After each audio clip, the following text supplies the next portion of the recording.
মাজার নাই রে, সেই বোঝে মা হারানোর কত ব্যথা। এ ভাইয়া, আল্লাহর একজন বান্দা বিবাহ করছে।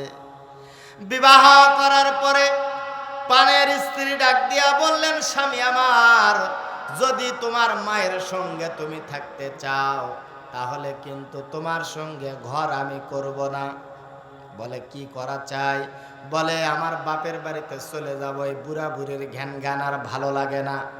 যুবক এবার বিবির পরামর্শ নিয়ে শ্বশুর বাড়িতে চলে গেছে। আল্লাহর বান্দা দীর্ঘদিন শ্বশুরালয় আছে, হঠাৎ করে ক্যান্সার রোগ হয়ে গেল। এই ক্যান্সার রোগ পরীক্ষা করতে যায় ডাক্তার ডাক দিয়া বললেন, ভাইয়া রে, তোমার পুরুষঙ্গের মধ্যে ক্যান্সার, যদি বাঁচতে চাও পুরুষঙ্গ কেটে তোমাকে বাদ দেওয়া লাগবে। আল্লাহর বান্দা বাঁচার তাগিদে পুরুষঙ্গ কাটার পর বাড়ির মধ্যে আসছে। একদিন যায়, 2 দিন যায়, 5 দিন, 10 দিন, 1 মাস, 2 মাস যায়। বিবির যখন হক আদায় করতে পারে না, বিবি এইবার এই স্বামীকে ডাক দিয়া বলে, তোমার মতো অকর্মা স্বামী দিয়া আমার কোনো কাজ নাই। ঘাড় ধাক্কা দিয়া বের করে দিছে। আল্লাহর বান্দা অসুস্থ শরীর নিয়া আল্লাহর বান্দা রাস্তা দিয়া হাঁটতেছে। খাবে যে এমন কোনো টাকা নাই, মানুষের কাছে হাত পাতবে তার ট্যাটাসে বাদে। আল্লাহর বান্দা চিন্তা করে, কই যায় রে, কই যায়। 12 বছর পর আল্লাহর বান্দার মনে পড়ছে বাপ মায়ের কথা। বাপ মায়ের কথা মনে করে দেখা করার জন্য চলে আসতেছে। যে ভিটাতে যার জন্মস্থান, ওই ভিটাতে আসার পরে দেখে বিশাল বড় একটা আঙ্গুরের বাগান দেখা যায়। ডাক দিয়া বলে, আঙ্গুরের বাগানের মধ্যে একটা লোক আগাছা পরিষ্কার করে। ডাক দিয়া বলে, ভাইয়া রে, এই ভিটার মধ্যে যে বাড়ি ছিল, বাড়ি কোথায়, বাড়িওয়ালা কোথায়, বাড়িয়ালি কোথায়? এইবার ওই কাজের লোকটা ডাক দিয়া বলে, ভাইয়া রে, এই ভিটার মধ্যে যার বাড়ি ছিল তিনি বড় অসুস্থ ছিল। তার চিকিৎসা করতে যায়া এই বাড়ি ভিটা সব বিক্রয় করে দিয়া আল্লাহর বান্দা চিকিৎসা করতে করতে মারা গেছে। এ ভাইয়া, লোকটা ডাক দিয়া বলে, এই বাড়িওয়ালার নিমক হারাম একটা সন্তান আছে। এই সন্তানটা 1 যুগ হয়ে গেল, বাপ মায়ের কোনো খবর নেয় না। এমন এমন নিমক হারাম অপদার্থ সন্তান যদি আমি পাইতাম, তাহলে আমার হাতের ধারালো ছুরি দিয়া, চাকু দিয়া ওর গলাটা কাটতাম। আল্লাহর বান্দা শোনে আর চোখ দিয়া ঝরঝর করে পানি পড়ে যায়। ডাক দিয়া বলে, ভাইয়া রে, এই বাড়িওয়ালা মারা গেছে, কিন্তু বাড়িয়ালি কোথায়? বলে, ওই যে পুকুরের পারে ঝুপড়ির মধ্যে, ওই ঝুপড়ির মধ্যে বাড়িওয়ালি থাকে।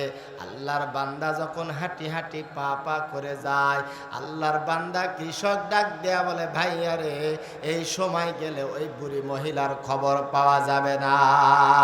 কারণ এই বুড়ি মহিলা ভিক্ষাবৃত্তি করে।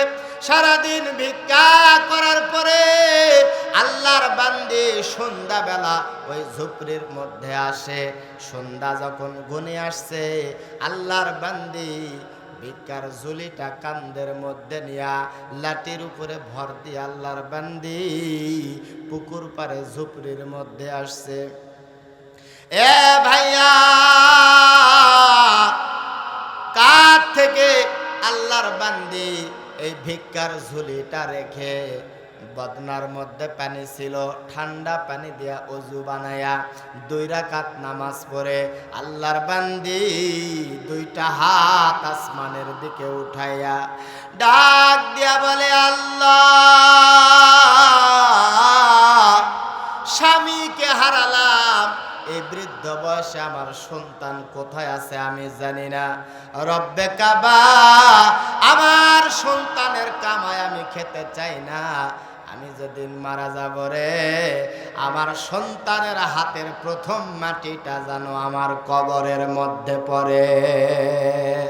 সন্তান, প্রিয় ভাইরা আমার, দাঁড়ায়া দৃশ্যগুলা দেখতেছে আর কথাগুলা শুনতেছে, আল্লাহর বান্দার চোখের পানি দিয়া বুকটা ভেসে যাচ্ছে। এইবার কাছে গিয়া ডাক দিছে, মা ও মা। মা মোনাজাত শেষ করে ডাক দিয়া বলে, 12 বছর পরে এমন মা ডাকটাকে আমাকে ডাকলি? কে রে বাবা কে? 12 বছর হয়ে যায় আমাকে কেউ মা করে ডাক দেয় না। কে বাবা তুমি আমাকে মা করে ডাক দিলা? তোমার মা ডাকটা আমার কলিজার মধ্যে আমার ব্যথাকে আরাম করে দিল। আয় রে বাবা আয়, কে আমাকে মা করে ডাকলি আয়। যুবক বলে, আমার মায়ের কাছে গেলাম। আমার মা আমার চেহারার মধ্যে হাত যখন বুলাইতে চায়, চেহারা আছে একদিকে, হাত বুলায় আর একদিকে। ডাক দিয়া বললাম, মা গো তুমি কি আমাকে দেখো না? মা ডাক দিয়া বলে, বেটা রে 12 বছর তোর শোকে কানতে কানতে আমি মা চোখ দিয়া তেমন ভালো দেখতে পাই না।